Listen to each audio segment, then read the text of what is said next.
Hello everyone, welcome to another video of Nu-Trix, the Synth Guy. Today we're talking about mastering music using the iPad.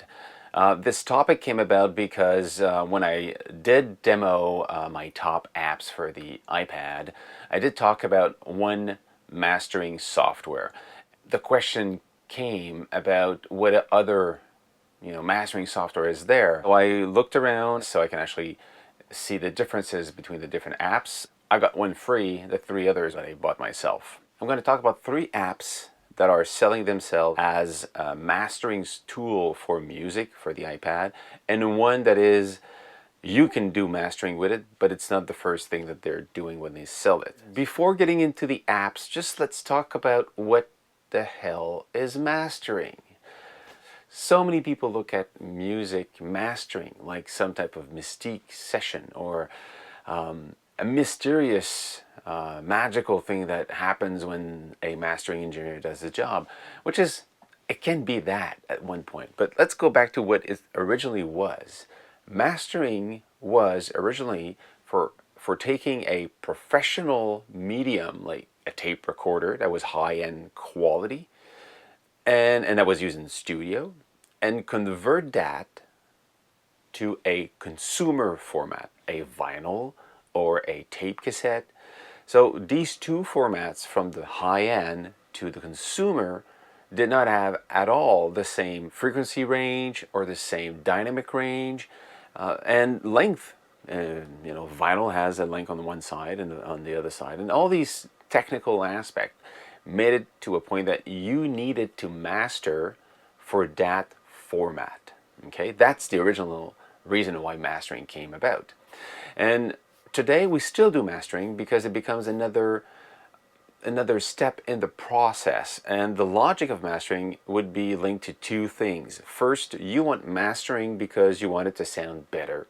That's one thing. You want somebody else to listen to your song and make it sound a bit better. When you're mastering a song, it's to optimize it for the distribution system, either for the medium on which it's going to be printed and sold, or today throughout streaming. Second thing is because when you listen to 5, 6, 7, 12 different songs, there's a good chance that they were not created at the same moment, in the same space, with the same people, and mixed at the same studio. So in a way, they don't sound like part of the same family of songs.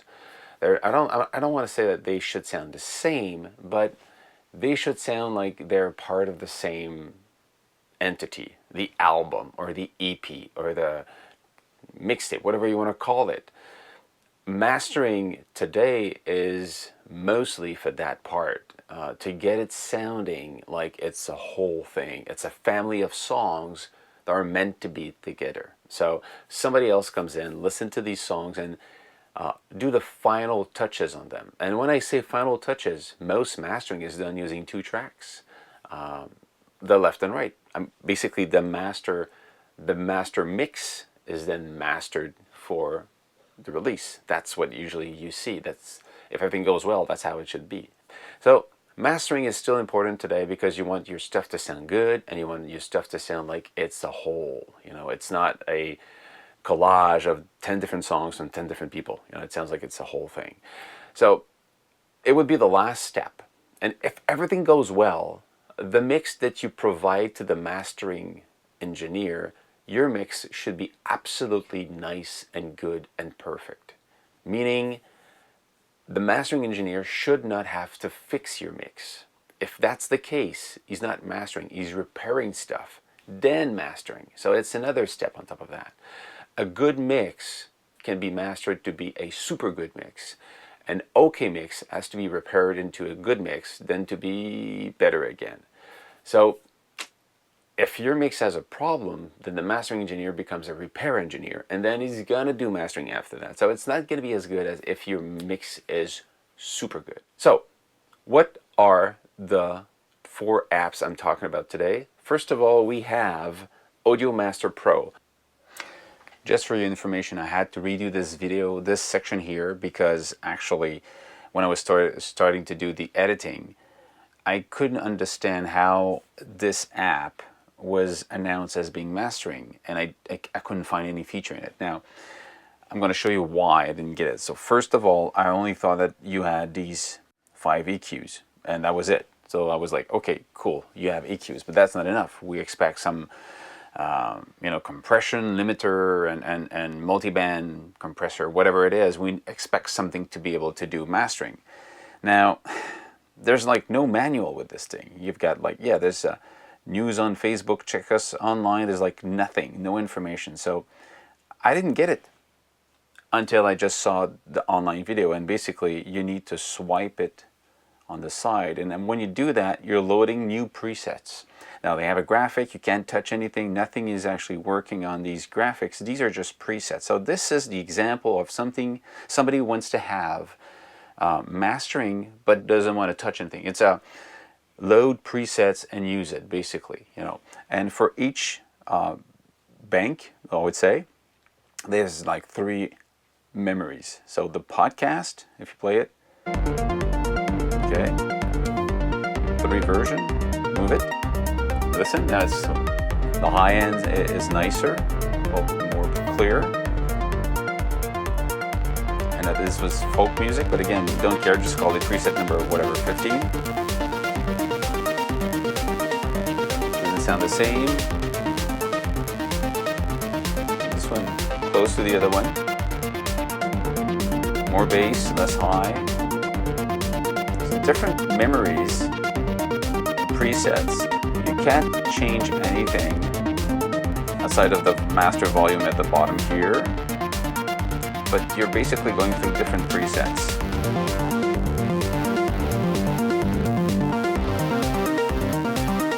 Until you find the one that you like. This one has less high frequencies. The other way around.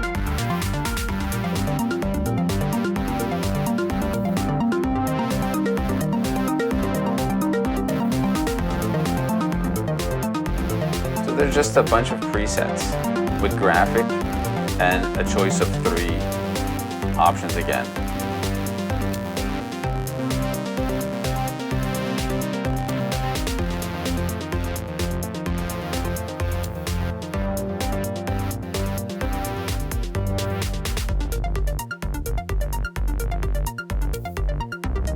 The bass is interesting, this one, when you hear it. So this is a good example for somebody who doesn't want to create their own master, doesn't know how to do it, and just want to have access to a bunch of presets. Now, when you buy this thing, the version I have is the Pro, which has all the plugin into it, all the presets. You can buy them separately. If you just need one that you like, you just can buy that one. And that's it. It's really buying presets of mastering with the process that there is in it. So, and then you have the custom EQ to adjust before going into the process. So the process is a mix of EQing, multiband, compressor, and limiter. That's really obvious. And I'm going to go to the next one, which is, where is it? Here. Grand Finale. Grand Finale is made by, I really don't know how to pronounce the name of the company, but it's really Klevg.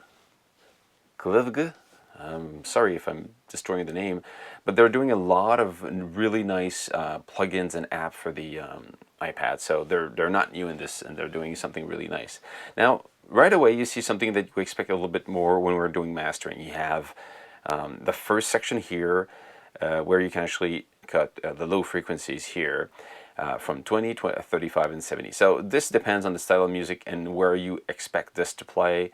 I mean, the final result, and it's used often to get rid of too much bass, because that's a real problem when you want to actually optimize the volume. A lot of people have too much bass, and then you can't optimize the volume because the bass will be with so much energy that it will affect the final presence of the sound. So let's keep 35 for now. It don't really matter. I'm going to press play. Right away you see you have the graphic of the volume, which is really nice. Right now it's in RMS, and I'm going to switch it up to LFU, so loudness unit full scale, which is the one I want, because this is the unit everybody uses now for streaming. So you want to be between around -14. This is kind of the number we see the most for online. So I'm actually too loud right now. You see, I'm going too loud. So I'll have to bring down my volume. You have volume here. Actually bring it down just as a volume. You have a limiter on this one. So I want a fast limiter. I want a slow, depending on the style of music. Unless I want to bring it down about here for now. You can add, so just to explain a little bit how this works, you've got the compressor here. There's the limiter, and there's the compressor. There's a multi-band compressor, so you can compress the low and the mid separately, and the high mid, and the highs. So all of them can be spread. So this is more for controlling problem. Let's say you've got too much bass, and you just want to compress the bass, then you would go and compress just the bass, just the low end. So the rest will still be there, and the bass will compress without having the highs pumping, you know. You have a stereo tool. If you let's turn it off just so you hear without it what it sounds like. So I don't have this.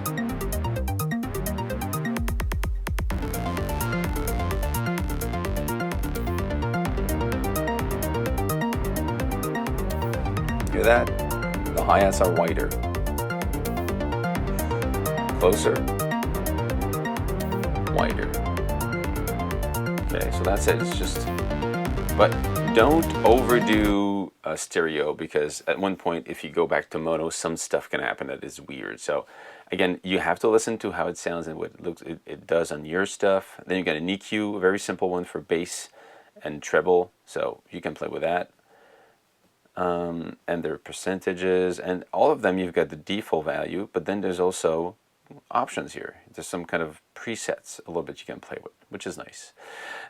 So this is a good, simple, efficient way to actually be able to do your mix, see your reference, and have something that I really like. And you have presets, so you can, I want to have a master for, I don't know, EDM punch. What's going to do that? What's going to be doing? I want another one. I want to try modern pop. Art master.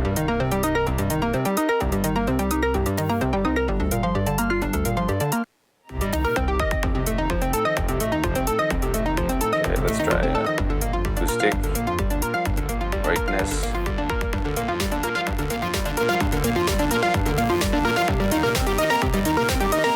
You could also use this to prepare something. Let's say you have drum sounds and you want them to sound a special way. You can just send your drum stems here and then use this.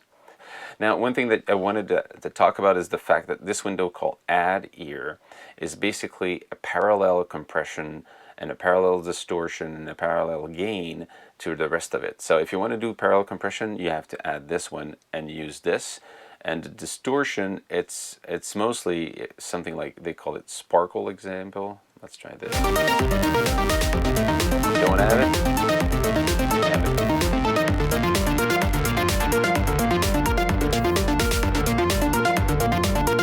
Nothing. It's not super obvious. And the lows? You don't have it? They do.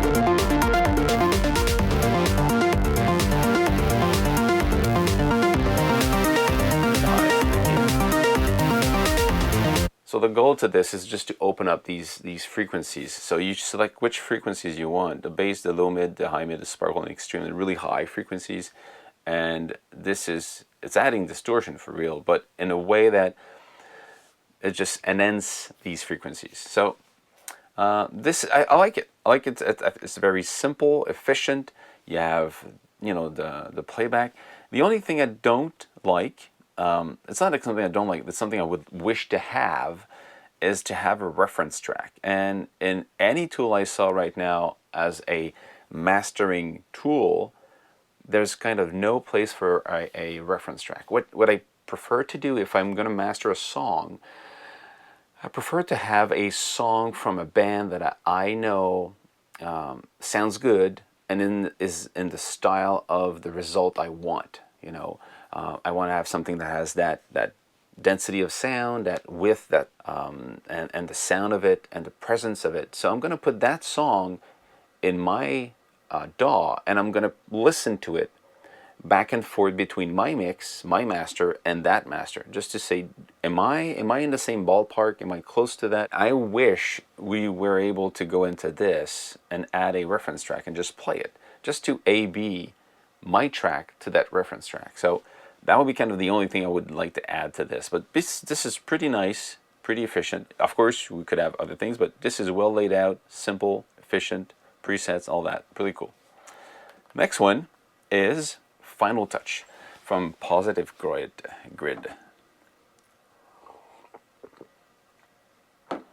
So Final Touch, again,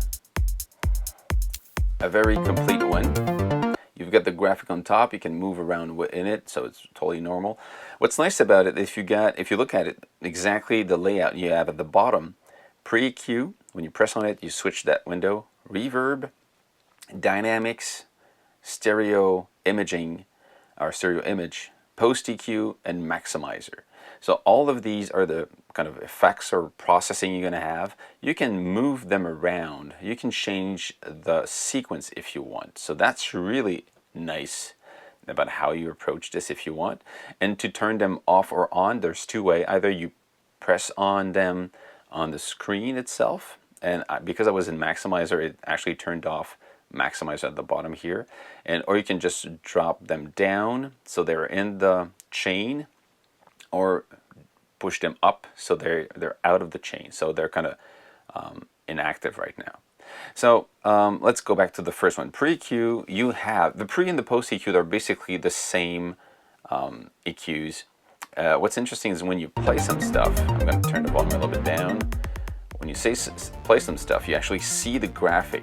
So you see that, oh, I've got a lot of bass energy here, which is normal. You know, I've got a lot of bass sound and drum kit, bass drum, and it's electronic music, so bass is often heavy. So you've got all that stuff happening at the bottom here. And what you have also, I'm going to stop it, you have 8 of them. So, and all of them have all of these options: high pass, slow shelving, peak, high shelving, and low pass. So really powerful. And you have the control over here about the Q, the decibel, how much you're gonna put it, you know, bring it up or down, and the frequency itself. You actually go on the screen and move it like that. You can pinch it also, so you have the width of it, okay? And you can combine them the way you want. So you just press on it, then you got control over that, or you can go here and type in exactly the value you want if you find that your finger is too big to do the job. Now, one thing that is really important is look at the top of that little window here. You have Untitled. You can load in presets, and there's a bunch of them, and you can save yours. So let's say you're mastering a song, I don't know, an album that was a folk album, just guitar and voice, let's say, or a very simple acoustic recording, and you want to fix a problem that you have in all of them. Maybe there's a bump at this frequency, there's a drop at that frequency.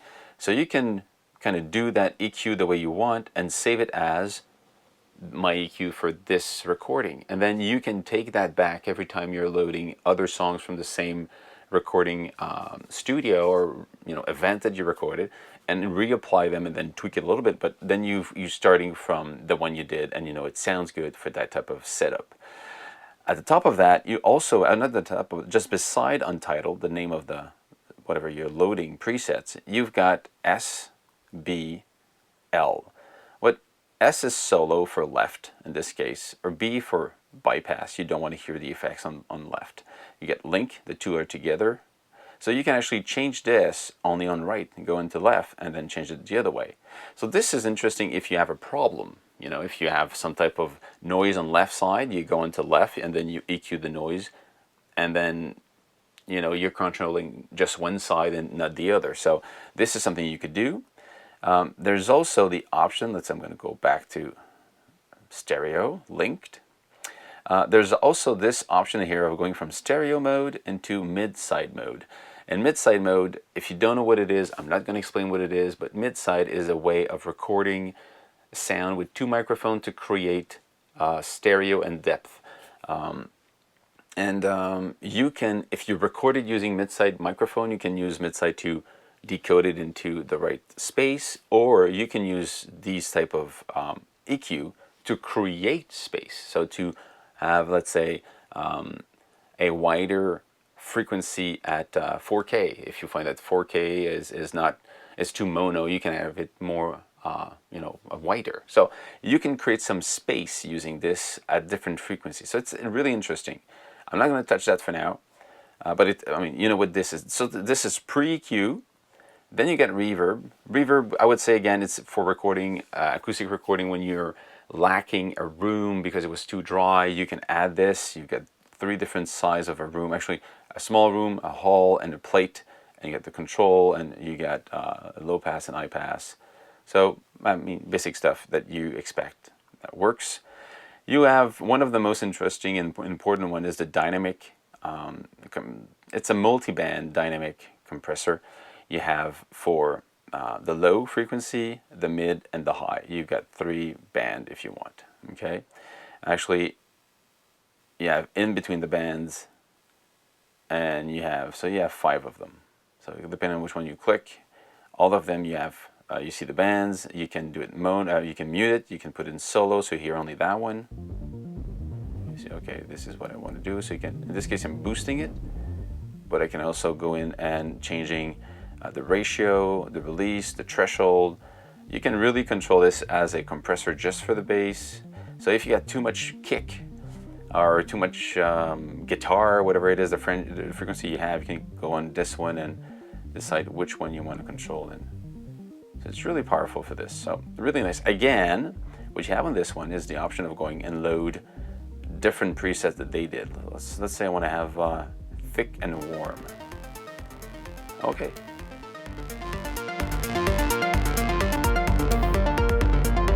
And again, this also has the mid-side approach, mid-side. So if you want to use this to create width, you could go in and say, I'm in mid-side right now, and mid, and then I'm going to be inside. So I'm going to play with that and create that space a little bit more with this. Then the next one is stereo image. Stereo image, you've got the mono filter. You can say under that frequency is going to be monophonic, which is very good because when you think about how you approach bass, is that under 200 hertz, it's omnidirectional, so nobody cares. So it will get rid of some problems. So mono filter, you can have a stereo width, you can have wider frequencies. Let's try this. And you see the graphic to see where it goes. If you don't want, it's really mono, middle, but wide, and listen, the sound is wider now. You can actually go back to mono just to confirm that it doesn't disappear. You can flip a phase on one side, put in mono, it sounds weird. It's out of phase. Okay, and you can have a very wide or very narrow sound. Mono or wide. Okay, so this is really to play for that. Again, if you play too much with that, it might sound bizarre when you turn back to mono. So you always need to verify that back into mono it will sound normal. So that's for the image stereo. Then you get post EQ, which is the same thing as pre EQ. Maybe in the process what you did with dynamics and stereo, there's some little things you want to fix, like too much high frequency or not enough bass, then you can go back and add it here. And the last step is the maximizer, which is a mix of a limiter with auto gain, if I'm not mistaken. So if you press here, you have the input, the threshold where you want to start to boost, the ceiling where you want to, let's say you say I want to be always minus 1 dB. Be sure I never touch. But at the same time, I'm going to say no, I don't want to have that much because this is just playing loud. If you look at RMS and peak, the only thing that I would like to have is LUFS, because that's what people need now for online distribution is LUFS. So you can play with RMS and peak to have that information, but you need to know what to look for. And right now, if I look at what I'm doing, I'm just too loud. I'm just massively too loud. This is mixed like we make. This is loud as we did for CD like 5 years ago. Now there's the dithering. So depending on what you have as an original source, in this case this is 44.1 16 bits. I don't need to dither at all.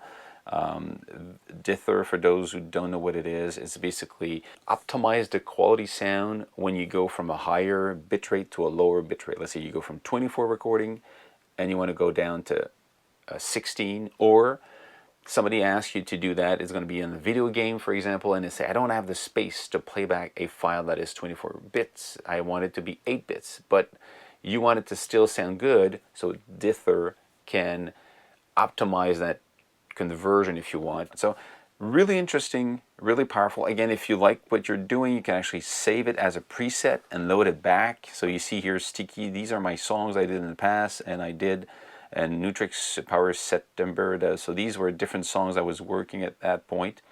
So you can just go back and load them. There's broadcasts, so for TV, Foley. So this is not just for music. This is for any type of mastering you want to do. You get general purpose, CD master dither. You have general genre bass. So electro basic. How does this one sound? Again, it sounds, it's okay, but the volume is really in the maximum volume possible. This is, I will have to go back and verify that I'm not too loud, because I'm probably too loud for being on Apple Music right now using this.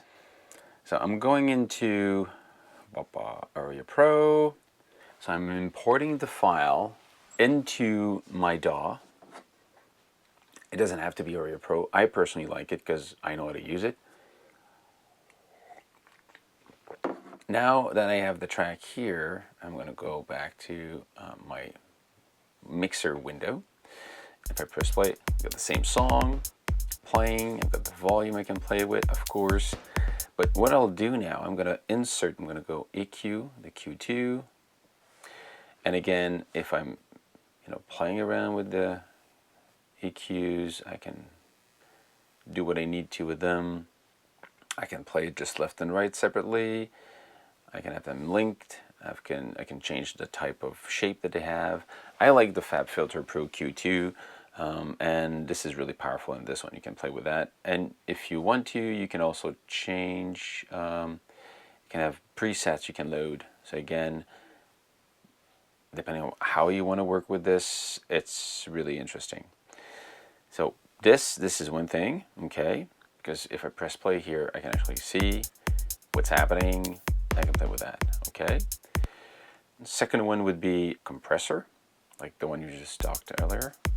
So I can use a compressor here. I've got a little bit more control at the bottom if I need to, like a sidechain if I want to use sidechain, whatever. You have this one. I have, the last one would be a limiter. I would have this one, the FabFilter Pro L, which is really nice. And then you've got K12 and different type. I like K12, which is kind of a nice way to, and like you see them, I'm really too loud right now. In advance, you get more control here, depending on what you want to have. So that would be kind of how I want to do it. And then I would have one to kind of control the sound itself, the color. So I have either a micro warmer, just to have type of analogish type of sound, compressor on it. There's also Saturn. Saturn's bizarre, but if you want, you can have stuff that is more into clean, where is it, mastering. So you can say, I want the sound of a tape sounding. So it's just going to give some warmth to your sound. And if you say, I don't want to hear it. So this is subtle, Mastering is not supposed to be obvious, jump in your face type of thing. But when you turn it off and turn it back on, you should hear some differences into that. So either with really good headphones, or off, if everything goes well, you have good speakers for that.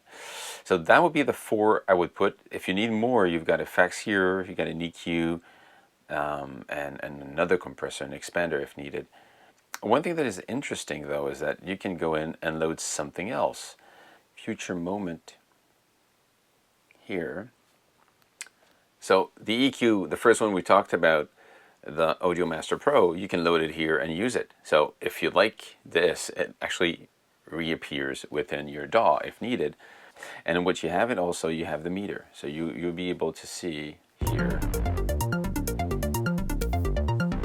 Okay. You have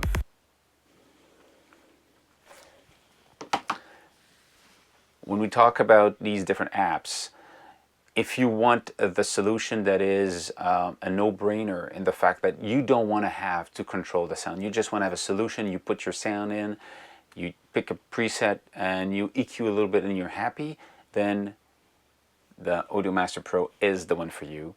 The other ones, you need to go in and tune your stuff yourself, but they're they're kind of really in the way I show them is from little interaction, more interaction, a lot of interaction, or fully your control. So depending on how much you want to play with the process or how much you really know how to play with the process, pick the one that fits your knowledge and the style of processing you're looking for. So now be careful about one thing. Grand Finale and Final Touch, they have linear EQs, which sounds a lot better.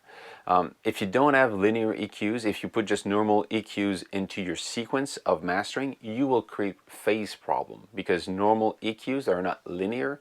They have colors if you want. In mastering, you usually don't want that. So that's it, guys. I'm saying thank you for watching, and I hope this actually helps. If you have any questions, put them in the comments. Don't forget to put a thumb, hopefully up, and you know, subscribe to with the notifications so you know when there's new stuff coming out. Cheers.